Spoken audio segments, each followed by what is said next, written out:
Hey guys, so I want to add on to what Devin was already talking about in his video, basically shoulder movements and scapular movement patterns. Basically how we can couple them or how they couple together with other movements like internal and external rotation of the arms, and then trying to figure out how we can uncouple them and so on. So basic variables that we need to recognize and know of is elevation, depression, protraction and retraction.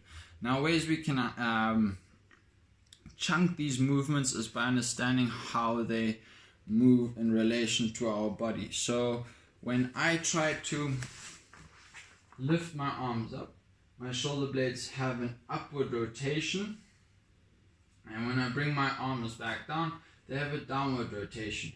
When I protract them, the shoulder blades spread apart and try and push away from the spine, and retraction is where the opposite happens and we pull them together.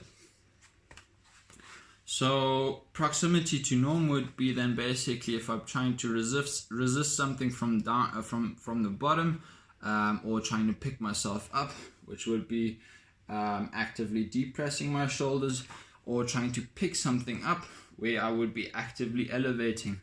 Now if I try to resist something from the front, or putting myself or orientating my body in a different position where the resistance is mostly in the front, I can protract. And if I were to now hang from a horizontal position, I can work on retraction as well. Now external assistance would include then hanging from bars, using the floor, or basically using something like a resistance band where we can throw it around and kind of have some type of feedback where we try to protract, and the rubber band is trying to pull me down and I'm trying to resist it, so I have feedback for that. A different way is trying to do band pull aparts. So I'm trying to keep my shoulder blades now nice and wide and keep the protraction as I pull the rubber band away. A different way I can do this is already retract and then pull the rubber band apart, and now I can also have it from this protracted position all the way retracted, and then basically doing different movement variations on that. Mechanical disadvantage would basically mean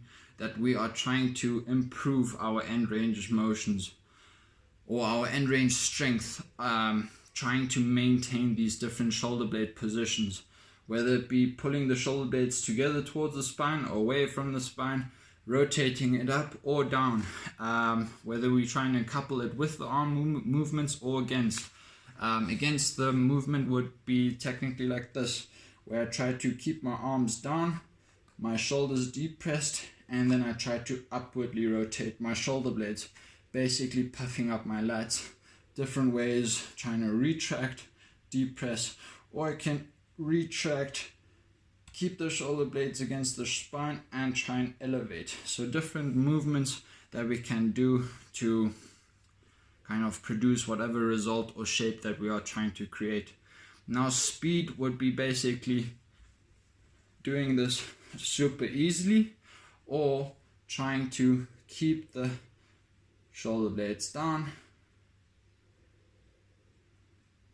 or lifting up something super heavy and then keeping it up or locking it into place and then trying to resist the depression. So yeah, a few different ways of scaling shoulder blade movements. Hope it helps, hope it makes sense.